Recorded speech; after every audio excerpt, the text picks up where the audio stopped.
Good morning, everyone, and welcome to Coffee with Casey. Take a few minutes out of our week, talk about what's been going on. You know, we're closing out 2021. It has been a very exciting year. Today is Dallas week, where for the first time in a long time, maybe we whipped their tails on Saturday. But let's see, we got Madison going all the way down to the state championship, so that's exciting. It was a spectacular year. And the goal at the end of every year is to come up with new stuff that will kick our last year's team's tail. All right. So we always want the 2022 team to be better than the 2021 team. And the 2021 team, pretty damn good. 2001 team hit $125 million, which was about a 30% increase. They had a big year. Really dominated Vienna market. We got up to about 65 million in Vienna, which is pretty spectacular. The average top 20 agent does about 10 million, and we did 65 in Vienna. So all is good. So what are we going to do next year? What's next in the world of real estate? What is going to be different in 2022 than 2021? So here's a couple of things. First of all, I think that the way things are evolving are becoming more and more effective. So let's start with Zoom. Okay, so Zoom 2020, nobody even heard of Zoom, and then all of a sudden, it's our life. It's our lifeblood to get our news out, to talk the way we talk. And then this year, though, it's really starting to sharpen its focus on what we can use it at. And here's a couple examples. One, yes, if I have a person on one coast and another coast, we can do a listing presentation and it's all good. But also, when listing agreements come across, they're complicated documents. Somebody needs to walk you through it. Perfect example on Zoom. When contracts come in and the seller needs to go over every aspect of that contract, boom, you bring them up on Zoom. And, you know, 4 people don't have to all get in the same room. 4 people jump on Zoom. We throw the contract up, we walk over piece by piece so that everybody's on the same page. You know, older tool, really more effective uses prior to settlement. There's a lot of things that go on in settlement. And, you know, it occurred to me because I you know, was at a settlement and the settlement attorney says, do you want me to go over this ALTA statement? It's like, well, yeah, that's your job. Do the ALTA. Yeah, yes. In fact, go over every document. And a good effective use of Zoom is for us prior to settlement to go over that ALTA line by line, where sellers are a lot more comfortable talking to me than they may be talking to a settlement attorney that's trying to see if he can get it done in 35 minutes. So another effective use moving forward is Zoom to go over all of the contracts, listing agreements, and settlement statements, and some of the documents they're going to be signing. So I think that now a more effective use of Zoom. And let me just stop this by saying, if you go to a realtor conference and it's about what we're going to do next year and how great it is, it's all about getting more clients. It's all about how are we going to make the phone ring? What's the most effective use? Is it Zillow? You know. So we've really never focused on how do we get more clients. We've always focused on how do we do a better job of, if I'm a listing agent, how do we do a better job of listing a house? What's a better way to communicate with sellers? What's a best way to price it? What's the best way to market it? So when I'm talking about what's new, I'm not talking about what's new for prospecting for clients. I'm talking about what's new for being better at what we do. So number one, I think the best thing that we're going to be doing next year is just more of these Zoom explanations, more communication, more being very clear on, you know, what does that contract say and what does that mean and what is your settlement statement. So that, of course, is a lot different. Okay, and I think it's going to be much more effective. The other thing I think is a little more exciting is, you know, when you're looking now at Facebook and Instagram and all the cool things that Julie and Michelle do, that's really starting to step up. So let me give you an example. Yesterday would be just sold a few pictures. Today's is going to be reels, where you have pictures of the agents going in and fixing up houses, and then the final product, and then the final sale and the sold thing. So it'll be more of a storyline. So instead of a just sold or just listed, you're going to see more of a quick, I don't know, maybe they're 15 seconds. Michelle and Morgan and these guys and Julie have all been, talking about it, looking at it and experimenting. It's very, very cool. So plus our buyers are on Instagram, and it seems that a lot of people are going to Instagram. So in order to effectively reach out and tell a story, as opposed to put up just sold, just listed, that's what you're going to see more of. And it is very more exciting. And you will get to know Morgan better, and Billy better, and Pam better, and so Colby, and you're going to start to see, and Kelly, and kids, and some of the things they do behind the scenes. And I guess it's more of a behind the scenes look at what we actually do. So let me give you an example. So most agents will go in and say, well, I think you need to paint. Not Billy. Billy will go in, pick paint cutters, get his contractors, get him out there, change all the light bulbs. He's the guy that goes, he's a realtor, but he's OCD. And you got to have, every light's got to be perfect, and everything's got to be done right, and all the hardware's got to be done correct. So he literally is one of those hands-on, I'm going to Home Depot and do my shopping. So yeah, we're going to have a camera guy follow him, and they're going to follow him to, they're going to see, Colby and Morgan are taking a house, needs a lot of work, boom, boom, boom, few pictures of the befores, and then pictures of the painters, and then the afters, and all the rest of that stuff. So anyways, when you do 100, I don't know how many deals it was this year, but when it's $125 million worth of transactions, and your average transaction is sold in 7 days when the market is at 39 days, there's a reason for that. There's a reason for that. And that's because Kelly and Colby and Morgan and Billy, Pat, Pam, they do these just incredible jobs of preparing these houses. So, yes, we price them right. I got to lock down the price. But the real trick is when people look at those pictures, right? When people are looking at those pictures, they see all this wonderful stuff that was put in place by Morgan and Kelly and all them. So there's going to be more of a story on how do we do that? How do we do that? Now, why is it important, right? Well, it's interesting, number one, and people aren't going to look at anything less than interesting. But our average sale was 131% of assessment, and the average in our market was 123. So it's got to lead to the conclusion that if our house is sold for 5 to 8% more than the market, and our average sale is 1.2 million, that's 60 to 80, 90, 100,000, $60 to $90,000 over what the market would have returned. Yes, we price it. Yeah, correct. Yes, we fight it out. But a lot of that has to do with the conditions of the home. So not only, we're not going to change that in 2022. Hugely successful. But we are going to document it. And we are going to have more of a documented case study on how these things happen.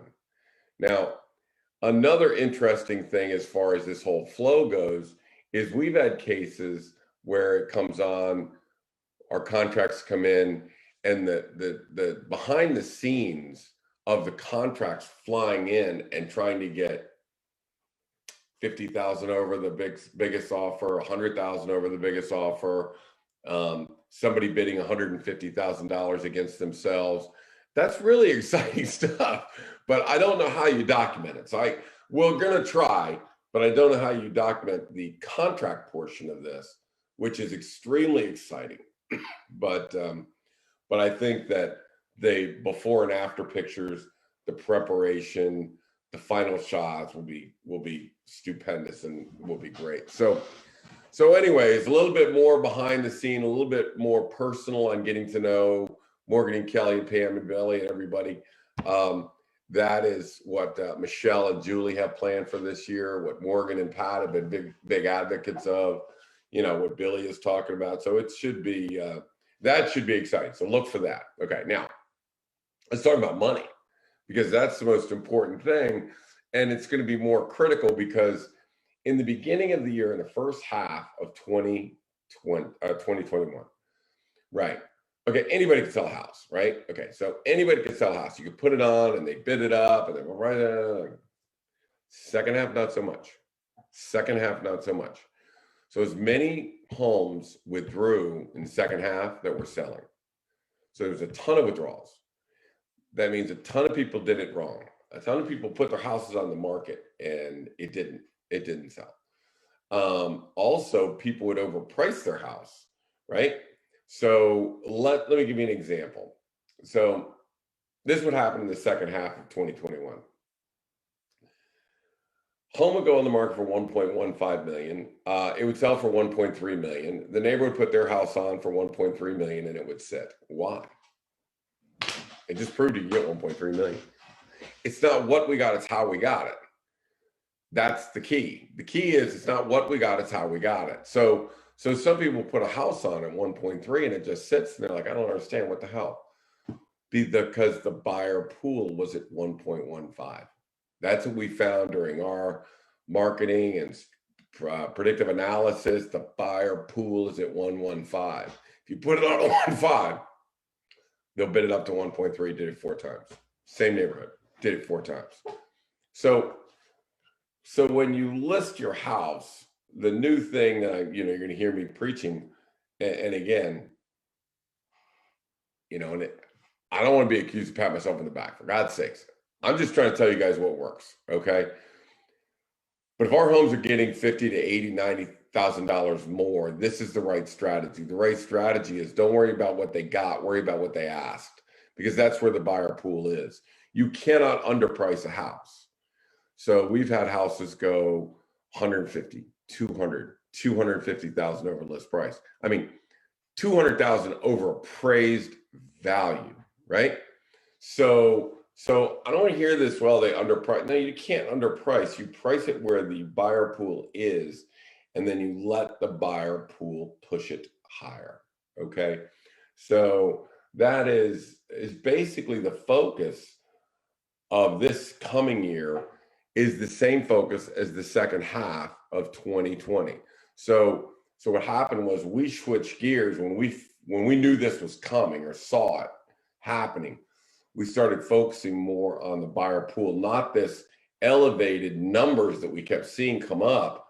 We would go to where is the buyer pool? And we watched as people put it on for the bigger price and didn't get it. And because, we are experts on pricing, we focus on pricing a lot, we question that a lot. We are watching. So I've got, 30 houses on a watch list where I think you priced that too high, put it on and it didn't get it. And once you don't get that 1.3, it starts working its way backwards. Well, then what is it? 1.2, 1.15. Until you hit the buyer pool, you're not going to know what the number is. So what happens is it's a downward toilet bowl. It's a downward slippery slope. Sellers will go from 1.3 to 1.275. That's not enough. Now, I can tell you that we will be promoting this year top 50 sales. Not all of them, because I let the sellers pick. I mean, if the seller wants to do 1.5, their house is worth 1.3, I let them do the 1.5 with all the warnings in the world. But you know what? And again, who knows? Go figure. Maybe you can get 1.5. We can't. And what happens is eventually they'll come down and down and down and down. And I don't like to ride that ride with sellers. I try and make every effort to, and again, let's talk about this for a second. I don't want to show graphs where we're at 65 million and everybody else is 10 million. One of the things I teach our kids, our football players, is humility, right? And it is hard to practice humility when you're trying to convince somebody that what you're saying is a fact and the truth, and you can prove it because of your track record. So the only reason I would mention a track record is because there's tens, hundreds of thousands of dollars at stake. I don't want sellers to make a mistake. So I try and emphasize, no, this really works. I mean, this is the strategy that works. So, I'll put humility aside a little bit sometimes and say, look, if we're getting 8% more than the market, then this is the correct strategy. You just got to do it. And I don't want to slam other realtors, but if another realtor keeps listing it high and half his houses are withdrawing unsold, I got to tell you that, because when all boils down to it, if I let a seller make a mistake, it's my fault. It's not the seller's fault. We consider it to be our fault. Okay. We didn't prove the strategy well enough. We didn't, for whatever reason, we just didn't emphasize. So let me talk about another thing. Okay. So in that case, we went to a listing appointment. They were going to purchase a house and da-da-da-da-da. So we didn't get it because, when we work with a seller and a buyer, we'll give a buyer half a point rebate when they buy a house. Not so. This was interviewing a couple of realtors, and they picked a realtor that was going to give them 1.5 points back. So you only get the commission on a sale is 2.5%. So if you get a 1.5%, you get back to the seller. That means you're going to work for 1 point. Now the brokers are going to get 20 or 30% of that. So you're really working for 0.7%. Now, the average buyer is going to present 2 to 5 contracts before they get one. Do you really want to work with a broker that's going to run around there and do all that work? And then for, what kind of realtor you're dealing with? And then it's penny wise, pound foolish. Are you ever going to find anything with them? Number one. Number two, do you want a person negotiating a contract on your behalf that would give up that much? So the first negotiation is with the seller or the buyer. So if they give away the house, is that the person you want to negotiate on your behalf? Number one. Number two, if our houses sell at 8% higher than the market and the agent they select sells for 3% lower than the market, then you lost 11% on the sale of your house. So, for wanting a better deal here, I think, and again, Kelly and I got other things to do. It's like, that's fine. But 1.5 points after everything is said and done is really not enough to get a professional negotiator. And in my opinion, the first negotiation was with the seller, and they lost, right? So when we negotiate contracts, you got to be able to do that. If I'm negotiating on behalf of a buyer, right? We're not paying what they said they wanted. We're paying what the house comes out on my pricing models as. So, the theory is if half the houses withdrew unsold, what does that tell you? That tells you a lot of houses are overpriced, right? So my theory with the buyers moving forward this year and the second half of last year, okay? First half of last year, I didn't want to work with buyers because it was too crazy. It's crazy. So now half the houses are withdrawing. Now is a good time to get out there, right? Because people are overpricing their house. So now when we go out and you find a house that's been on the market for 30 days or 45 days, what are the sellers doing? They're panicking, right? It didn't sell right away. Something's wrong. They all know. Probably the realtor told them it was overpriced, but they listed it there anyways. So now you come in and you really put your pencil down on a pricing model, and you come in and say, this is our price, and negotiate your price. Not the seller's price, not the bid up price, not the crazy maniac price, not the people got to have this house, they're willing to bid $100,000 over what it's worth price. So when you come in and you're looking for somebody to buy, somebody to represent you on a buy, there's a lot more at stake than 1 point, right? So we went out and a house was listed for 1.5 million. We proved it was worth 1.3 million, and that's what we got it for. We went out and, we're paying less price when other people are bidding over. We come out and we bid on a house that's 150,000 under what it's listed for. And guess what? We're not trying to steal the house. We're not trying to anger the seller. We prove what the house is worth. It's really only worth 1.1 million. I can prove it. I can prove it 5 different ways. Now, let me tell you what the listing agent is saying. Yes. She already told us it's worth 1.1. Now we proved it's worth 1.1, and they've got to list it for 1.3 million. What do we get it for? 1.1. So in this case, there's not $10,000 at stake in today's market. There is hundreds of thousands of dollars at stake in today's market. There is, whether you're going to get a house or you're not going to get a house. You know how the unemployment rate, sometimes unemployment is, it doesn't show you who's quit looking for jobs. Some people just quit looking. Some people gave up and quit looking for houses, right? Get your ass off the sidelines. If you gave up, get your ass off the sidelines. Make sure you're working with agents that know the shadow inventory.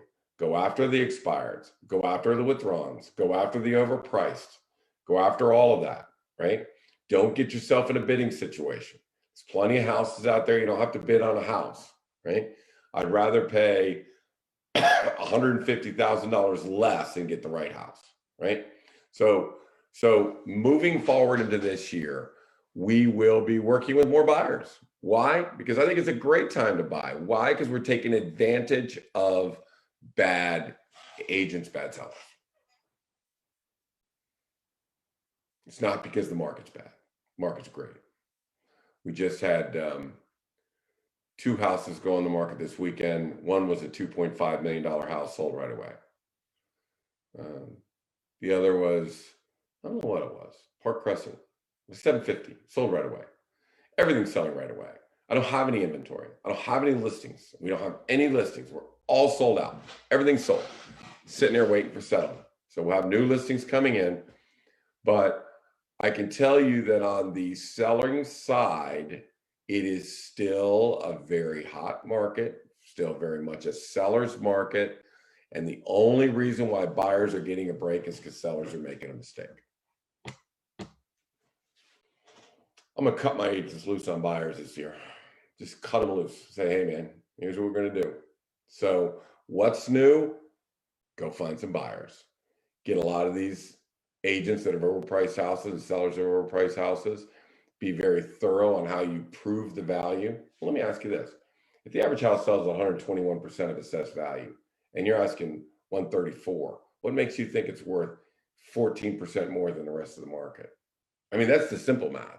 That's just the simple math, okay? Now, every market is different, as you all know. So we need to prove what is the percentage of assessment in that area for that age house and that size house. It's 121. You guys are asking 135. I don't understand. Where's that come from? And then we'll look at it and say you bought it 5 years ago. You're asking for a 24% appreciation rate when I can prove you right on MLS that there's only been a 17% appreciation rate. So what makes you 8% higher? Prove it to you 3 or 4 different ways. I can come at you any different way you want. So again, what's new? Buy. Still a great seller's market, but too many people are making mistakes out there trying to sell their house, where I think it's a great opportunity for you to come in and get a buy. So as we end this year and we start looking forward to next year, I think the social media is going to be more exciting. It's certainly going to be more fun. The selling procedure that we have, not going to change. All we're going to do is document it. But if in fact you're doing a great job on it, which is what we always focus on, then let's show it. Let's make it interesting. Let's make it fun. So that'll be good. Communication's a big upgrade. I want to talk more to the sellers. We're going to use Zoom more on the, getting together before settlement, getting together during the contracts, which is going to be a lot more effective, a lot clearer. And And yeah, we're going to have the Casey Samson Team credit card. When a seller's finished their house, when they clean their house and they scrub their house, they painted it, it's all done, sellers are exhausted. So I'm gonna give them $100 Casey Samson Team, really cool looking card that Michelle's got. Give them $100, go out to dinner and relax and take it, and then turn it over to us. Then we got it. So your job is done. Our job is just beginning. So go out and have a nice dinner, have a cocktail, enjoy yourself, because your job is done. So as soon as they're done fixing their house up and we're getting ready to launch, and the picture guys will show up before pictures, we're gonna look at it, make sure everything's where we want it. I think get a seller's credit card and say, hey, go, knock yourself out. Go over to Basin's. Try to get into clarity. I don't think you can, but try to get into clarity, you know. But Julie Bazin will welcome you with open arms, and you need to relax and enjoy yourself, because what's about to happen is pretty spectacular.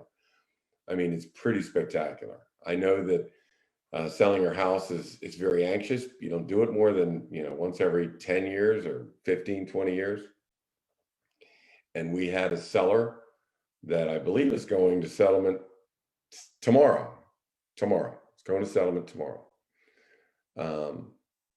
That he kind of sheepishly said, you think you can get 115? Do you really think that? I mean, you really think you can get 115? And he's signing the documents, it's 125. So I think he thought I might be able to get to 11, and he was really hoping for 115.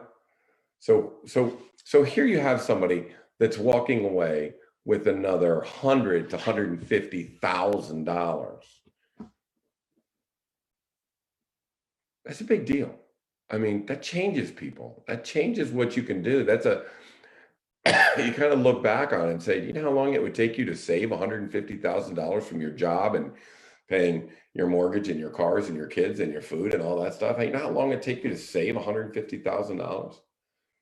And that was the benefit we got, because we just got a bidding war call. Throw the appraisal out, throw the home inspection out, see it settlement.